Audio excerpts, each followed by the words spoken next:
I am pleased to have the team here from Wipfli. I had the opportunity to see Brian do another presentation for an association alliance organization that I'm part of, much like you are part of the Electrical Association.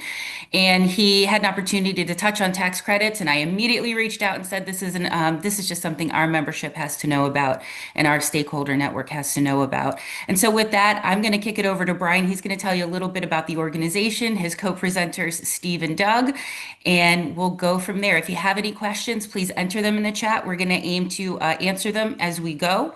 And if not, of course, we'll take questions at the end. All right, Brian, thank you. Thank you, Sarah. Happy afternoon to everyone. Thank you for joining us. We are from Wipfli, a large public accounting firm, and I am from our national tax office. I am joined today by Doug, who is over our energy practice. He's a partner in our energy practice, and Steve Barnes, who is the partner in charge of our cost segregation practice. Doug's a CPA, and Steve is an architect by trade. So, what are we going to be talking about today? We're going to be talking about the bill passed during the summer, which most people call the One Big Beautiful Bill Act, and how it affects existing and future energy tax incentives. What kind of steps you can take to secure those incentives or to help your clients secure those incentives before they expire, because most of these do expire at some point, and how to evaluate the eligibility and navigate credit transfers or monetization. And, you know, because of that, we're going to be going through a few different areas. And, you know, these tax credits, they're broken down primarily between individual tax credits and business tax credits. And after looking at what's changing in those spaces, we're going to dive into just a little these new rules about foreign entities of concern, which in certain areas, certain green credits, it's a huge issue. Then we'll be wrapping up with the steps to secure the incentives and navigating eligibility and monetization, like I said. So let's talk about individual incentives. One of the biggest incentives, and this is actually one that cuts across all lines, it can apply to individuals, it can apply to businesses. And it's what we call the alternative fuel vehicle refueling property credit, which is quite a mouthful. But honestly, most of us these days think about it as the recharging station credit. That's primarily what it's used for these days. And that's going to go away for property placed in service after June 30th, 2026. And so you still have a time to get those in place if you're, installing them at your own offices or headquarters, or if you're doing the work, there's some amount of lead time. Another very important credit on the individual side is this residential clean energy credit. And this is a little complicated. It terminates for expenditures made after December 31st, 2025. And when that first came out, a lot of people, even me, I must admit, looked and said, "Oh, great. You just have to pay for it. That's awesome." Then I read a little further down and turns out that's not quite right. And the IRS actually had a information campaign releasing some emails to practitioners telling us, yeah, that's not how it works. So if you're installing a standalone unit, you just have to complete the original installation by the end of this calendar year. That is what it means for an expenditure to be made. And if you're working on, say, putting solar panels on a newly constructed building, only then does it have to be placed in service. And what's the difference there?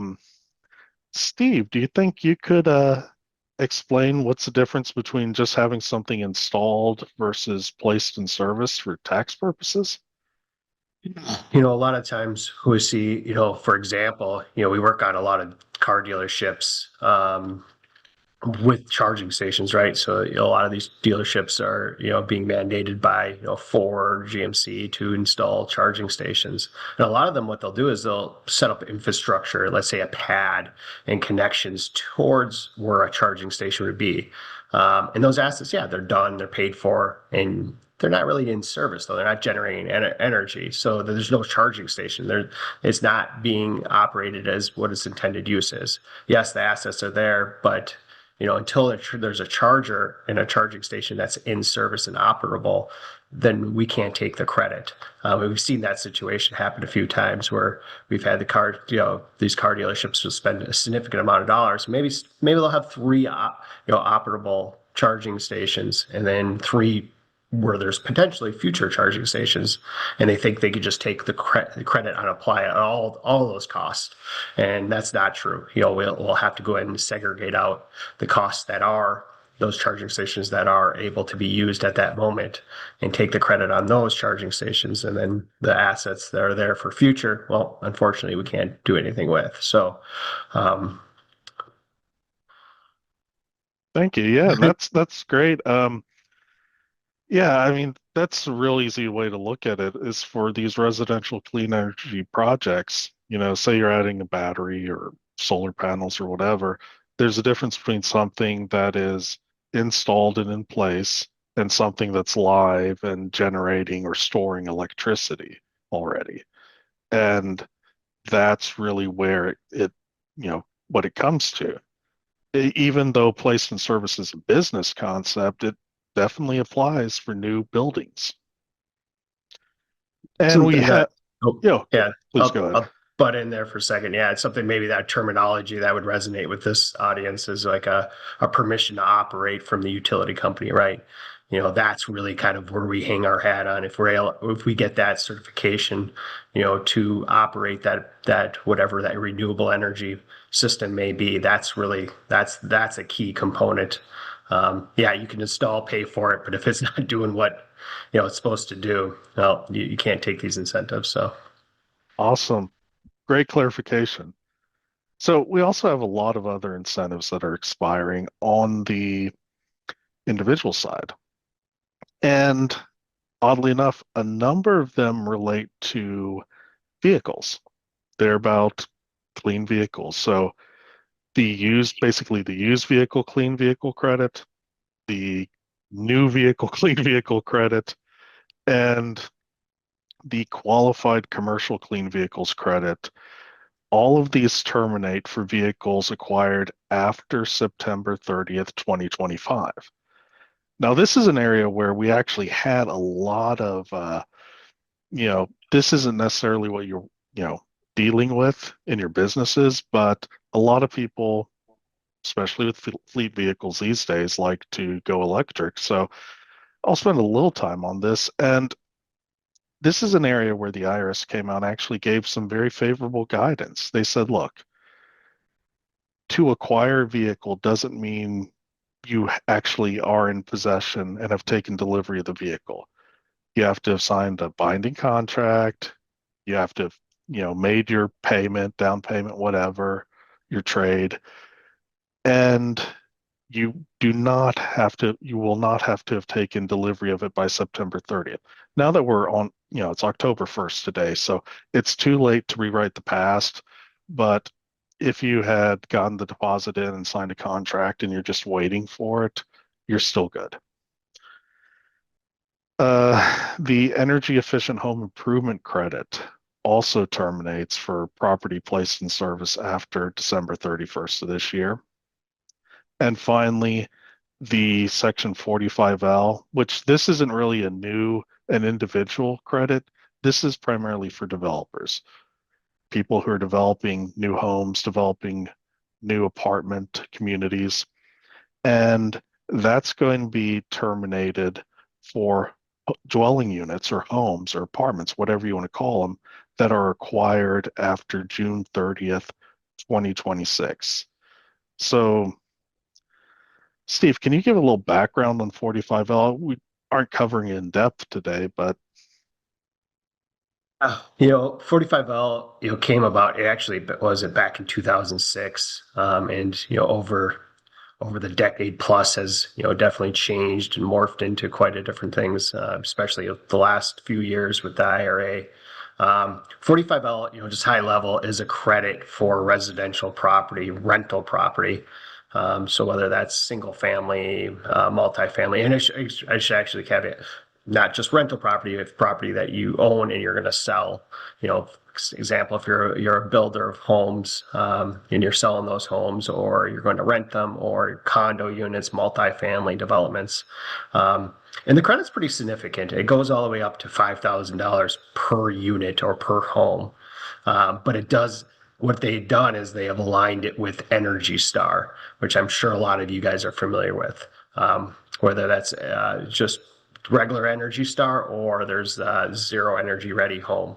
And that criteria is pretty difficult to hit. It's basically, again, if you guys are familiar with it, it's a checkbox of items that you have to basically check off as you build this home or unit. Example I'd be is, direct venting for a kitchen. Multifamilies typically and traditionally don't have direct venting. They have a microwave recirculating venting. That in itself eliminates the credit. So you have to be very proactive with the design. And what I always tell clients is, don't chase this credit. If you're you're doing the things you're doing to get the credit, you're going to spend more than what the credit is the value of the credit is. And the other thing to consider is that, well, there might be some marketing strategy to it. So yeah, you might be spend more money getting the home Energy Star rated, but maybe you sell it for more. Maybe you sell for 5,000 and you get the $5,000 credit, and that's enough to offset the cost of, making all of those improvements to meet Energy Star. Um, we have, previously, before the IRA, it was more of an energy model we ran on the homes and units.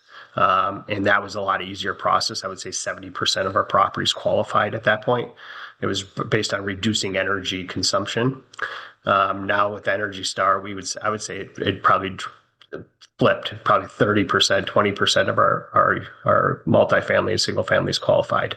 And a lot of the individuals that pursue this are pursuing it for other reasons. And it's kind of more of just a reward. They're not pursuing the credit itself to build the homes or units that way. So, if this is something, that's certainly something you guys are, interested, curious about, this is something you guys could definitely reach us up more offline, and I could give a lot more data around it. But it does sunset here in June 30th, and that sunset isn't based on acquiring or in service. It's based on the unit being occupied and rented or sold. So it has to be sold or rented by that June 30th of 2016, or excuse me, 26. Yeah, and that's the interesting thing. It has to be, reduced to the possession of basically whoever's going to be living there. Yep. And they call that acquired. I mean, who knows? Um, We got a lot of anyway, different definitions of acquired, right? Through oh yeah, the definitely. So now we're going to get to, the heart of the presentation, the business energy incentives. And what happened in the One Big Beautiful Bill Act was that solar and wind were hit hard. There's really no other way to say it. And just as a bit of background, historically, when we've looked at business green energy incentives, we've looked at what we have called production tax credits and investment tax credits. Production tax credits reward what we think of as the provision of green energy, actually generating it. And investment tax credits reward building the plant, the facilities, whatever you have it that generates the green energy.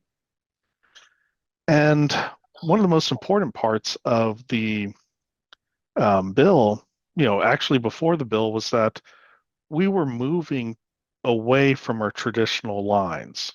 Traditionally, the way Congress would do things is they had the production tax credit, they had the investment tax credit, and every few years it changed the percentages, the amounts that qualify, and what qualifies. They'd add new technologies. And as part of the Inflation Reduction Act, we were actually getting away from that.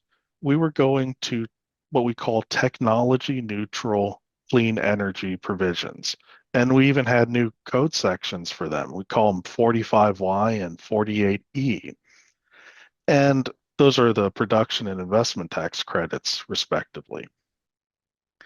And what this one big beautiful bill did was, well, I mean, it did a lot of stuff, and it's actually really complicated. But essentially, if you have a wind or solar project that begins construction by July 4th of next year, 2026, it does not face what a lot of people are calling the cliff at the end of 2027, where it has to be in service. Instead, if you document that it's begun construction and that you have made continuous efforts to get it into service, then it'll qualify for the credit when it's placed in service. Now, there's actually a safe harbor, and the safe harbor says generally that you have 4 years to do that. So if starting point's 2026, you're looking at 2030 to fall within the safe harbor. So for most projects that begin construction in the near future, they have to be in service by the end of 2030. Now, there is a facts and circumstances test that if they get, say, delayed by permit issues, something to that effect, then you can perhaps go out a little further than that. But as a planning matter, I believe most people to definitely get this are trying to hit that 2030 date. Well, what if they can't begin construction by then? And there are very good reasons why they may not be able to. And if they can't begin construction by July 4th of next year, they have to have it placed in service, fully constructed by the end of 2027.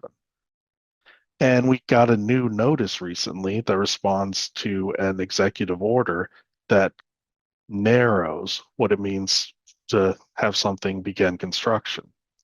As I mentioned earlier, we also have these foreign entity of concern rules, which, just to point out, that's their old name.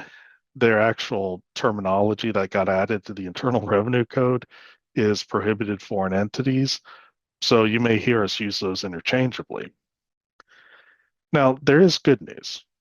Credits are still eligible for transferability or direct pay for tax exempt organizations under the same basis as they were before the One Big Beautiful Bill Act. And that assumes, the FEOC rules are met. There's some restrictions there where, a foreign entity of concern can't be getting direct pay or selling the credits. There's another big change. There was an accelerated depreciation method for wind and solar energy property. And that terminates for property where the beginning of a construction starts after the end of last year. So this was retroactive. And as a practical matter, this sometimes doesn't matter. A lot of those energy properties already are going to be short life for one reason or another. A lot of them won't be.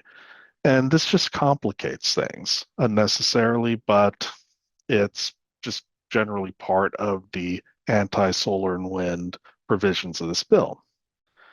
And in good news for simplification, bad news for qualifying, the investment tax credit, the technology neutral one, generally speaking, there was a ramp up under the production tax credit where you had to have an increasing amount of domestic content, as we call it, domestically produced components to qualify.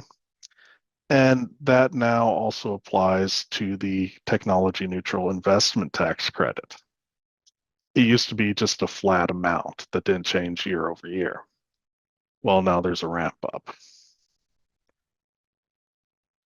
And before going too far, these credits work differently than they did previous to the Inflation Reduction Act.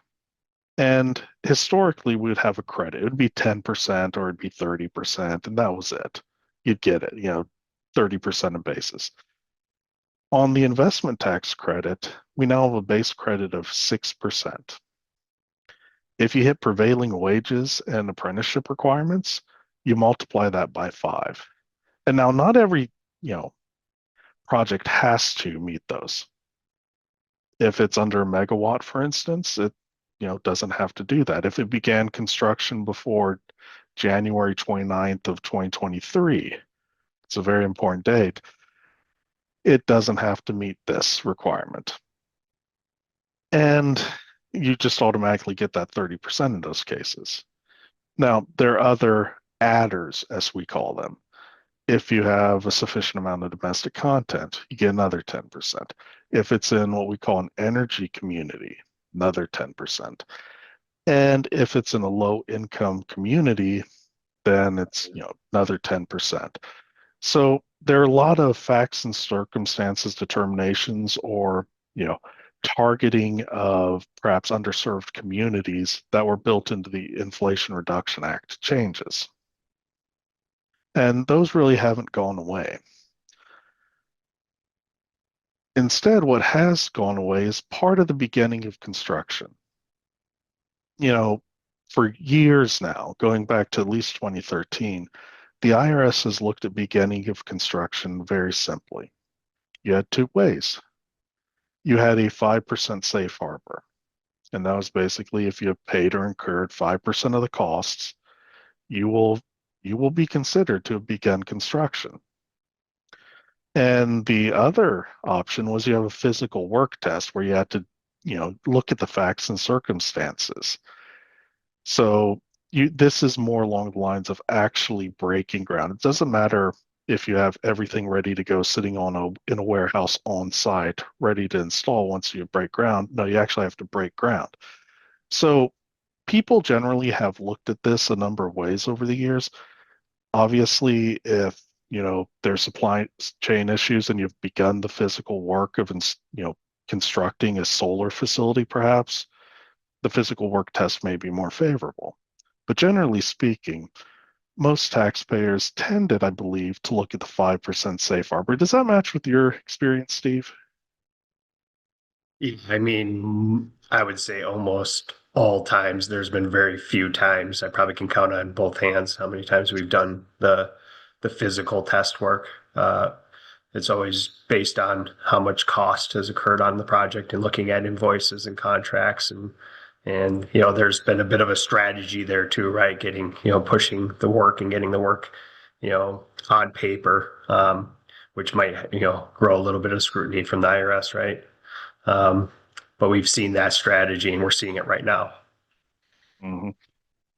And so what's happened is, for some purposes of beginning of construction, that 5% safe harbor that we all knew and loved, well, it's gone. The physical work test is the only part that you can look at, and that is for determining beginning of construction for that July 4th, 2026 date. That's to determine whether you face a 2027 cliff for solar and wind projects. And now it doesn't apply to all solar projects, at least. If you're under 1.5 megawatts, you can still use that safe harbor, subject to some exceptions. So if you have small facilities, you're still golden. But larger facilities, they have to use that physical work test. And they've narrowed the continuity safe harbor. You have the 4 years, like I mentioned, which is why most people are looking to get projects placed in service by the end of 2030. And it's not 4 years from when you started. It's basically you look at when physical construction began and you go to the end of that year and add 4. And that's what you're looking at. So if work starts during 2026, you're looking at the end of 2030. And this repeal only applies to wind and solar. It doesn't apply to geothermal, doesn't apply to biogas, doesn't apply to electronic storage technologies like batteries. And this isn't even retroactive. So if you happen to fall under this and the project began construction before September 2nd of this year, you still use the old rules. So this is definitely an area where we're seeing a lot more companies looking at documenting beginning of construction because for solar and wind makes a huge difference. Now, one of the great things about the One Big Beautiful Bill Act is that it didn't really touch geothermal systems. I mean, there's some changes to their depreciation just like anything else, but the credit's still good through 2032. They're still eligible for transferability and direct pay for, well, for tax exempt orgs, and even better, the limited use geothermal property rules, which if you know what they are, because you deal in the space, you know what they are. You know, if you know, you know. And those are gone. So, Steve, can you tell us a little about geothermal? Because I know it's not the most popular type like wind or solar is. I mean, I would play devil's advocate and say that I think it's going to be very, much more popular over, in the coming years. And right now we're seeing a lot of government, K-12 school systems adopting geothermal systems. We're even seeing, developers in residential and commercial and manufacturing settings develop the heating and cooling system for geothermal. And a lot has to do around these credits that are available.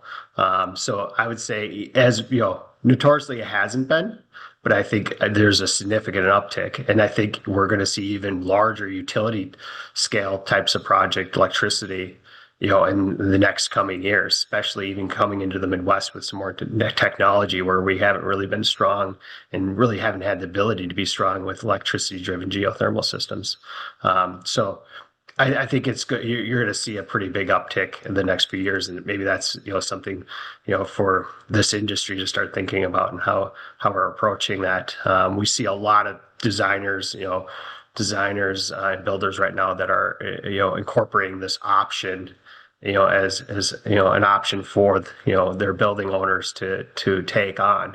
And think about it too, is you're starting to see cities, counties, and states starting to adopt stricter rules and policies around energy. Whether it's Chicago or Denver particularly, are penalizing building owners.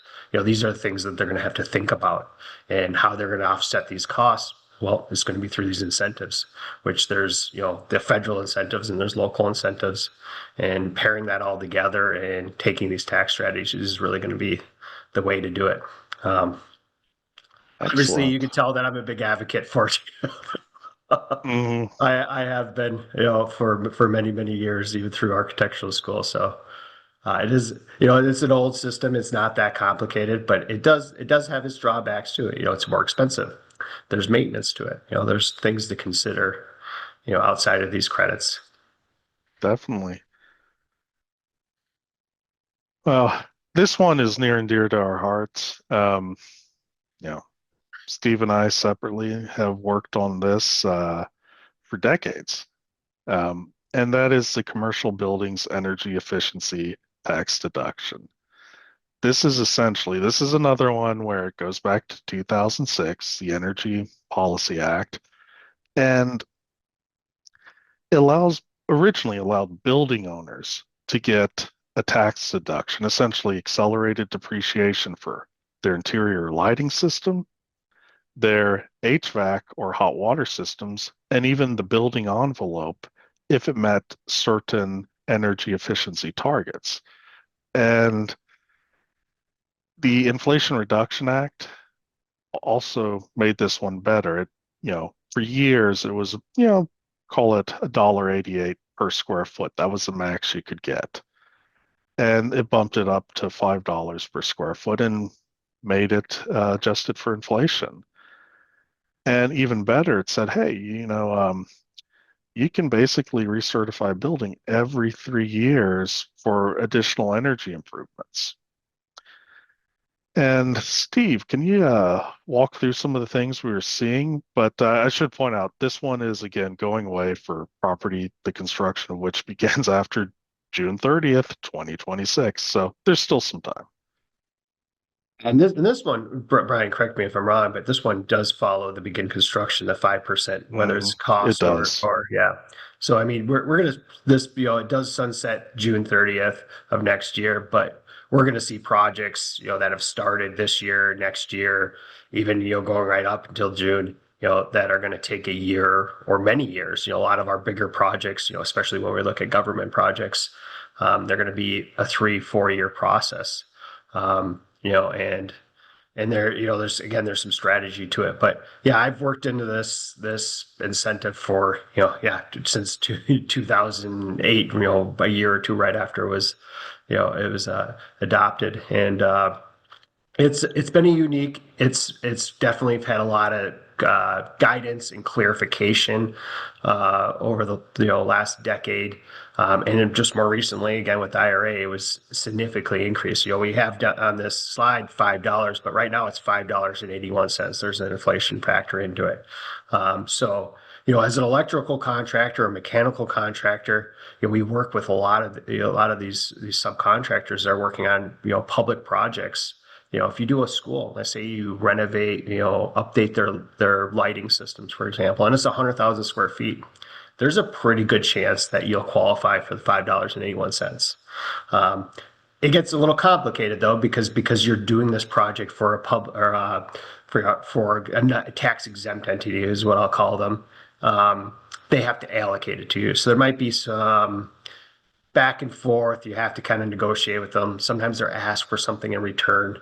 But there could be a really win-win scenario. We worked with a lot of clients on both ends, both the tax exempt end and the builder designer, where they've shared where they've shared this program, and it's been a really win-win for both the builder designer and the tax exempt.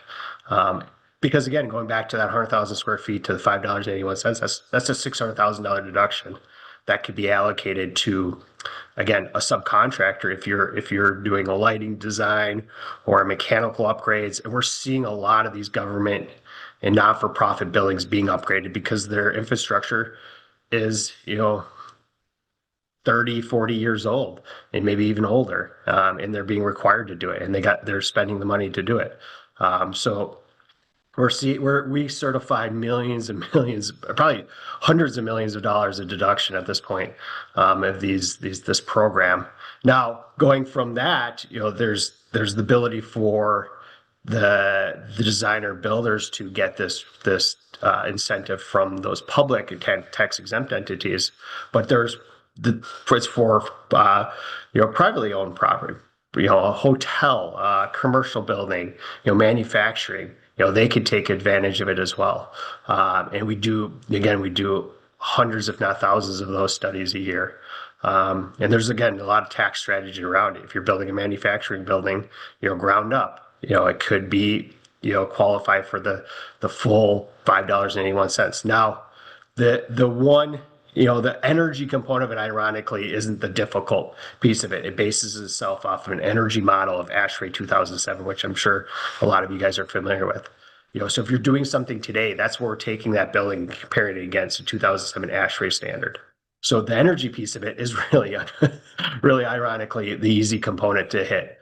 It's the prevailing wage and apprenticeship requirements to get to that max, $5.81.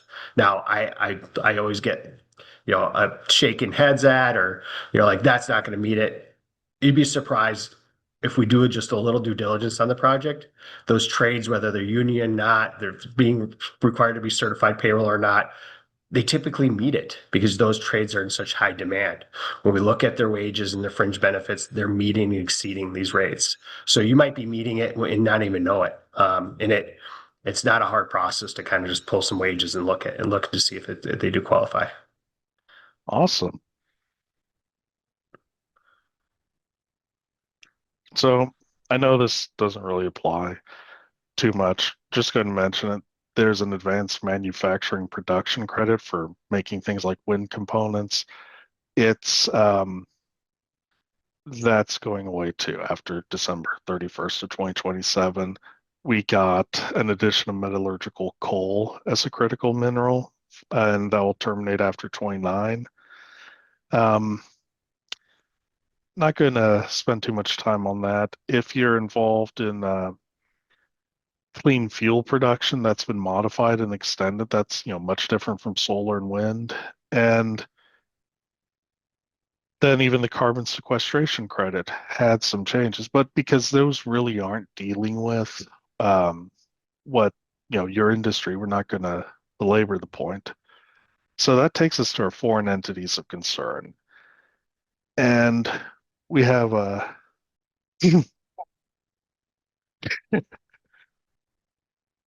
laughing. What's in the chat? Uh, and so we have crazy new terminology. We have these things called prohibited foreign entities, and those are specified foreign entities or foreign influenced entities, FIEs.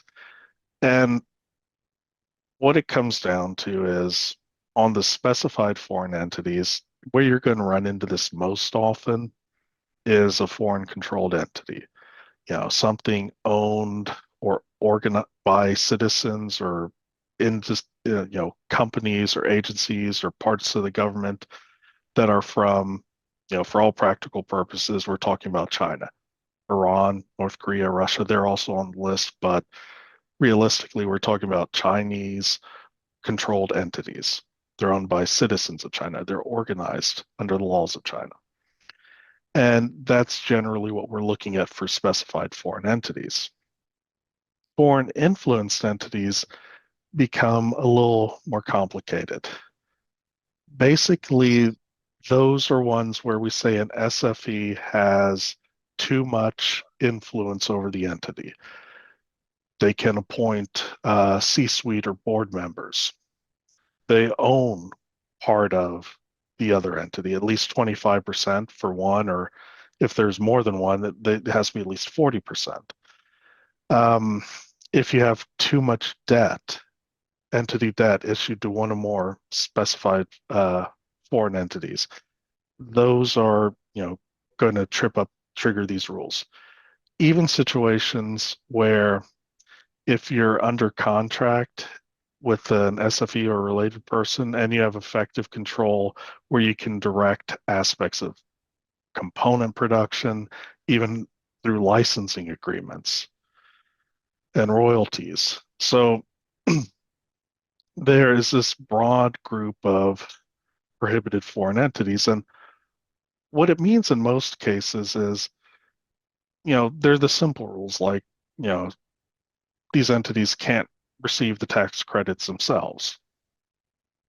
But there's also this concept of material assistance to a prohibited foreign entity.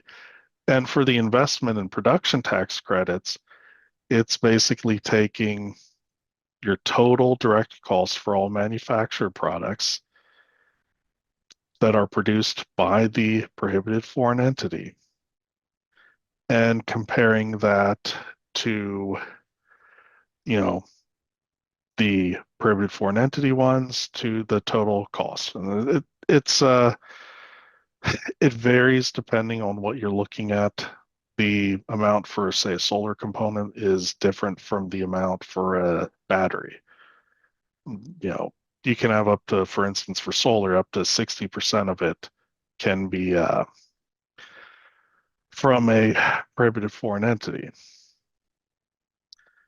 Now, what does that mean in practice? Basically, if you go over that 60% threshold, you're looking at losing out on the credit for those, say, solar components, that solar facility.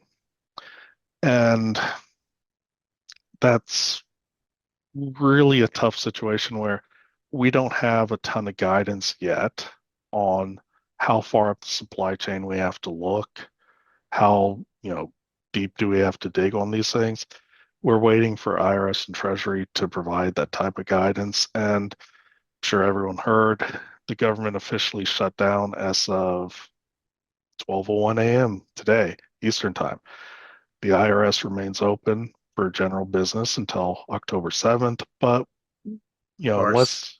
unless unless something changes, we're probably going to be a little bit delayed on this guidance.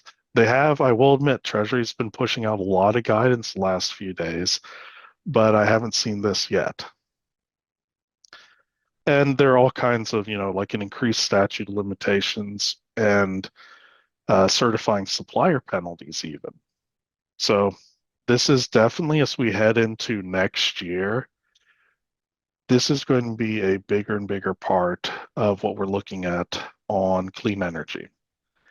And why next year? Well, because this material assistance rule kicks in after 12/31/25.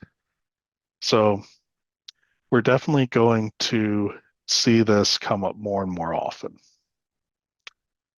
And, you know, if you want to, here's a great reference chart for how it applies to each specific provision. And the big one for you is this 48E, probably investment tax credit for clean energy. It kicks in, you know, and, you know, when it says SFE or FIE, that means when they themselves become subject to these rules and can't benefit from the credits. The material assistance one is the really big one. So it's facilities, the construction, beginning of construction begins after 12/31/25, and that uses the old rules. And this is what makes the clarifications crazy. To determine whether you face a 2027 cliff, you have to ignore the 5% safe harbor. For FIAC purposes, you can use it. And for certain other purposes, you can use it. But if you're small enough, well, you can always use it unless it just keeps getting more and more complicated. So that takes us to steps to secure the incentives. And Steve, I believe this is your part. I'll take this piece. So, well, we advocate for getting, why, what does Wipfli do? We help navigate through all of these type of issues. We try to encourage our involvement on the very early onset design concept. It's an idea on a piece of paper. You should consult us to give you the guidance on around what how to pursue this, what's applicable. We see a lot of clients, they'll wait until come to us after the fact. It's really hard to really then navigate some of these issues and get the maximum benefits, or we lose out on the benefits entirely. So getting us involved in the beginning stages is really critical. And a lot of times our involvement is, we're not charging a bunch of money for this stuff. It's just giving some advice to guide you to do what you guys are good at, building, constructing, and developing these systems. Whether that's for your clients or for a project that you guys are doing. There's prevailing wage requirements. What does that mean? I'm not certified payroll. What type of documentation do I need? And again, that's really important, and why we can provide you exactly what that looks like. Examples, what we've seen in the past, how audits are going, and really kind of again guide you guys with the best advice we have, with the knowledge we've been given and guidance we've given from the IRS. And also maximizing the benefits. What part of these systems qualify? Here's your budget. You're installing solar on top of a roof. Well, you have to redo the roof. You have to upgrade the incoming electrical. What qualifies? What doesn't qualify? And it's every scenario can be different. And maybe there's advice along the way. Maybe you're installing in a roof. Maybe there's a product that we can install that's reflective, that creates energy towards that system, and now it could be qualified. Yeah, maybe it costs a little bit more, but maybe the credit will make sense to offset that. Again, that's kind of really why it's critical to get us involved. And then we go, Brian's talked a substantial amount about in-service dates. That's another critical area where we can be involved and kind of guide again of where those deadlines are and how it's going to impact the projects you're working on. And it's really just that initial, maybe Brian, why don't you go to the next slide? Because I think that kind of gives the breakdown of, like how we approach it. And I think most of our peer firms that conduct these type of, incentives and advise and consult kind of do it very similarly. We get involved, it's usually free, meet to learn. We talk to you about your project, or we get connected with your client that's doing a project. So it might not, a lot of times we work with a lot of our MEPs, designers, where they're not our, maybe they're our client tax wise, but they want to bring us into a project that they're trying to design or build, and they're doing it for, a school system, or it's a developer, or, whatever it may be. And they're bringing us in to help their client, understand what this means for them. Because again, they want to do what they're good at, building and designing the building. So we usually have a very preliminary call, hour, 2 hours long, to kind of discuss a lot of what we're talking about today on this call, but more directly related to their project. And then from there, we usually kind of paint together what it would look like for us to, to come in and advise. And it's a menu. We could be very involved to maybe it's just a more consulting basis. You're like, hey, we're here. You guys already kind of have a really good handle on it. You have a good understanding, but maybe there's one or two things you just want to ping things off of us. Maybe it's prevailing wage. Maybe it's some of these in-service dates or qualifying property. Maybe it's just simply filing the tax forms, which, hey, we're an accounting firm. We do that. And then engaging us, and that's, again, picking what you want to determine and what that engagement looks like. And it varies widely. We have a range of $10,000 to $100,000. Sometimes it's a few $1,000s. The 170ID stuff, we do from, $3,000 to, $100,000, but we're talking a pretty significant difference from, maybe a $50,000 deduction to $5 million in deductions. And it's not contingent based. You should never, hire consultants that's going to be contingent on these incentives. Most accounting firms, I think all accounting firms, have to abide by and not a contingent fee structure. So, that's not how we approach it. It's just a time and material. How complicated is the project? If it's a solar project on top of a roof, well, it's pretty simple. But the more things you start adding, maybe it's multiple, solar systems on multiple different buildings, and you have to make some of these upgrades. That can become complicated. Or a geothermal system, those tend to be in the larger, fee range because they're more complicated. $1 million, $5 million. What qualifies if you're doing a complete renovation of a school or a building to install a geothermal system? Some of those components qualify for the credit, other components don't. I could, tiled ceiling and lighting. Well, that doesn't qualify for the geothermal credit. But, and this again, where we provide value is we look at it and everything that's available. So 170ID would be available to somebody that's involved in the project, whether it's the building owner or the designer. There would be the ITC credit. And there's usually local incentives as well. And there might be some depreciation advantages as well too. So again, that's that menu that we kind of create and say, hey, here's all the things that are available. Here's the benefits. Here's what it costs for us to do it.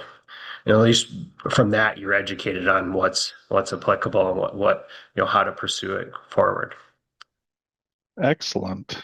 And Doug, turning to you, are there any components that as we've moved into the One Big Beautiful Bill Act era that have become more important to our studies? One thing to reiterate with what Steve just said is, getting an advisor involved as early on in the design phase as possible.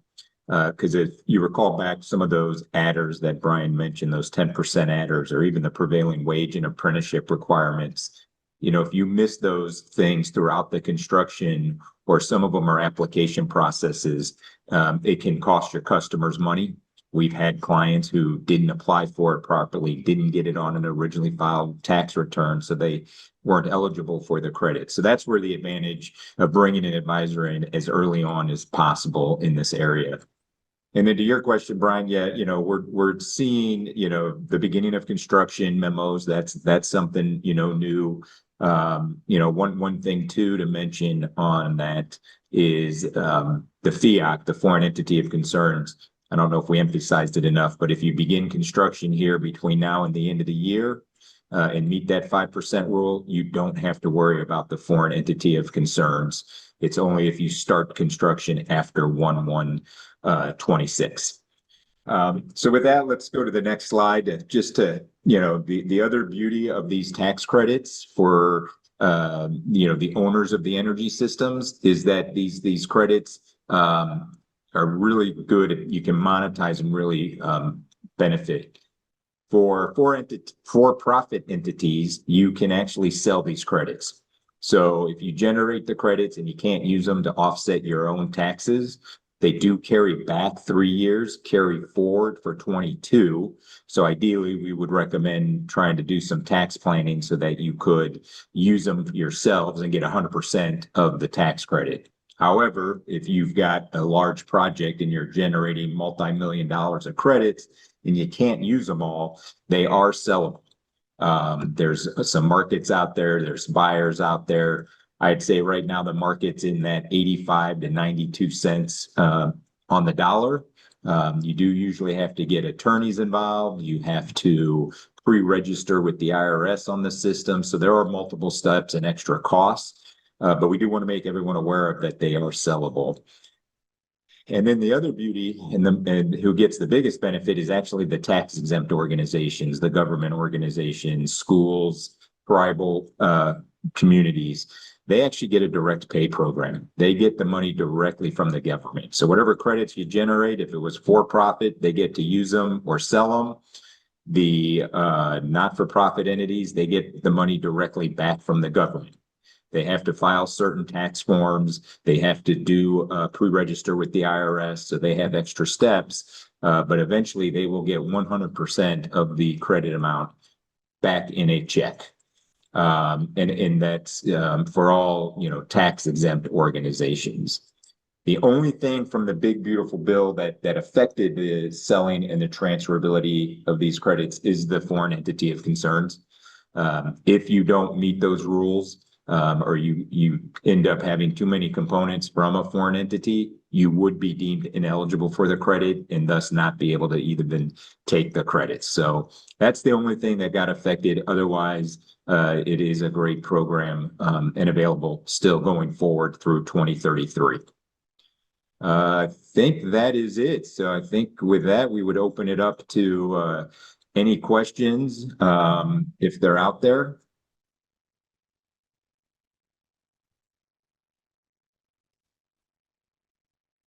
I am not seeing any in the chat. Yeah. Shy. Well, I really appreciate everything that you've shared with us. And also, I really appreciate that you do this professionally because that all sounded exceptionally complicated. So thank you so much for That's sharing. why there's three of us. Yeah, no kidding. No kidding. You all have your own areas of expertise and it's wildly complicated. So, thank you. As a reminder, we did record this session, so we're going to be sending it out, of course, both to people who are here today, but also those that register to get the recording.